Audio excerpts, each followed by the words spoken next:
Hello guys, Vlog back with another video, and today I'm going to be doing another Marvel Legends review. Today I'm going to be going over the Marvel Legends Zombie Hunter Spider-Man, and I originally had this planned to be in the box and kind of unboxing type thing, but that footage accidentally got deleted, so we're doing this. So this is, again, the Zombie Hunter Spidey. So nothing really to talk about the box, we're just going to jump into the actual accessories that this figure comes with. So let's get into it. So the accessories for the most part are kind of disappointing. Not the actual accessories themselves, they're fine, but just the amount of accessories that we do get. We get the hinged fisted hands, which are sculpted nicely, no paint for the cobwebs, which is annoying. And then we do have the web shooter hands, which are nice in themselves with the hinge, of course, but they are completely different color than the fisted hands, and that is annoying because it is a different color than the actual suit itself, but I'll get more onto that later. So these are fine, besides being a different color red, which does bother me. And then we have the Spider-Man actual masked head sculpt, which isn't bad. It's not the same, it's actually a new one, but it's not bad at all. I'm fine with it. And then we have this cape. Now, the cape might seem like a pretty good accessory, but until you realize that you are not able to pose this figure at all with this cape, or barely keep it on the actual figure itself. So, plugging back in the web shooter hands here, you can see that they are a different color than the actual suit, which is quite annoying, and that does bug me a lot. That is one of my biggest complaints about this figure, because it is noticeable once you notice it. So, when you put the cape on, you just kind of put it on like this. There is nothing to plug it in the back, and I think that's fine, because you can take it off as a regular Spider-Man figure. It's until you actually try and pose it that you realize you have no, room to actually move his hand outward, barely. This one just can go a little bit outward, but there's no posing. This will just kind of levitate and just fall off. And it's also very annoying that this isn't good for play either, because it can simply just do this. And it's very, very weak. And over time, it'll definitely get worse, and this is very annoying. So, something about this is just very off, and I think that they handle this very, very poorly. But everything else on the actual figure isn't bad. It's just the way that this cape was made. Now, the cape itself actually looks quite cool for the animated style. It doesn't have as much texturing as we normally see with the regular Doctor Strange capes. I mean, we have this here, which is okay. And there's nothing too crazy going on as long as some, shadowing, kind of sculpting with the actual cape itself, which looks nice. So, it's not a bad cape overall. The gold paint-ups are even nice, too, and all the texturing on the side. It's just, it's very annoying when that is the main accessory, but it's barely even able to be put on.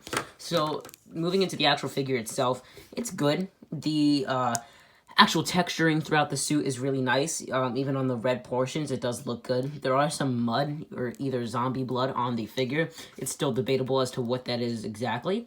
But it looks good. I like how it's on the feet. I'm fine with it being over here, even though it is just a big splotch. It does look pretty cool. And then we do have it on the top, a little bit of the suit there. So I'm fine with that if you want to make it as if it's a classic Spider-Man or not. It doesn't really differentiate everything. It kind of just keeps it in the same.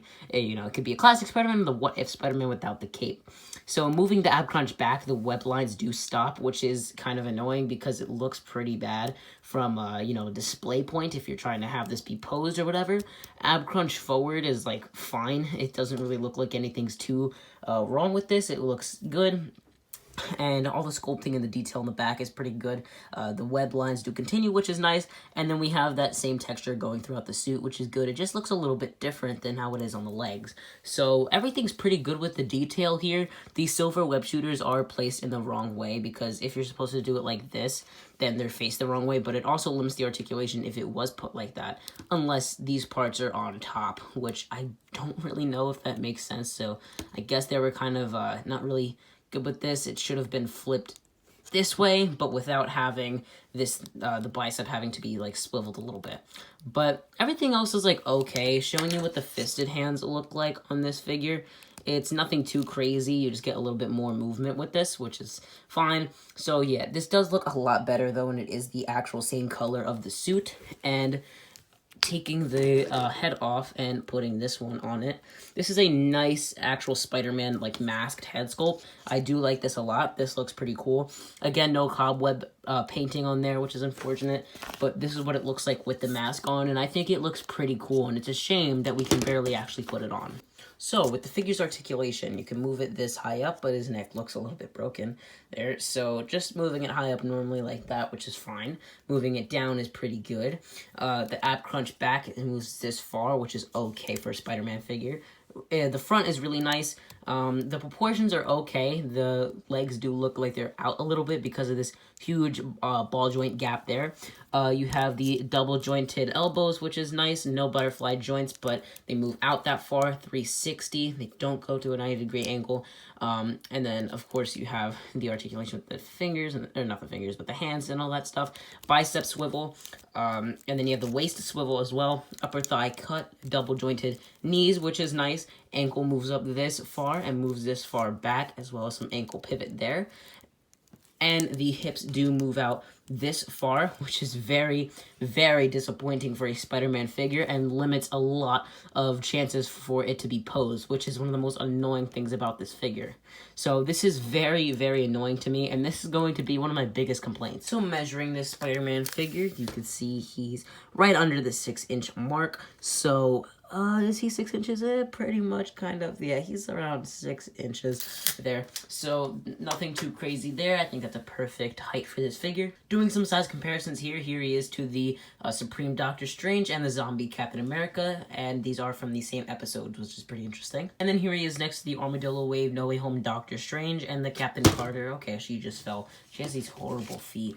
Next to the Captain Carter from the same wave. So that's pretty cool, like the height difference here. Here he is next to the Venompool Wave movie Venom. And you can see how Venom pretty much towers over this figure, which I absolutely love. Okay, so then the last comparisons here will be some of the other Tom Holland suits that were shown into the Marvel franchise. And they're around the same height, and I'm honestly pretty okay with this. Last thing to mention, this figure did come with the right leg for the Watcher, so this is pretty cool. It's just a bare naked leg, which looks pretty weird, but I can't wait to assemble this Build-A-Figure. I will try to get the other figures. Alright, so my final verdict on this figure. Is it good? Yeah. Is it bad? Kind of a little bit. Also, something I forgot to show you was this is the other head sculpt, which looks pretty good if you have seen the What If episode, or you just know what it looks like. But yeah, this final thoughts on this is not strong.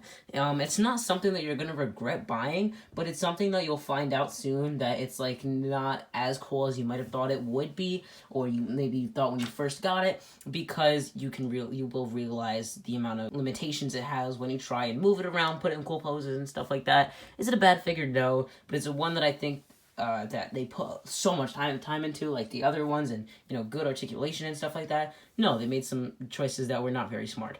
But yeah, it's not a bad figure overall. And with that being said, that will do it for this video. Thank you guys so much for watching. Please, if you're new to the channel, like and subscribe. And or if you just enjoyed the video, please go ahead and give that a like. Also, if you're new to the channel, make sure you turn on notifications so that you know when I post more videos like this. Thank you guys so much again for watching, and I'll see you in my next video. Bye.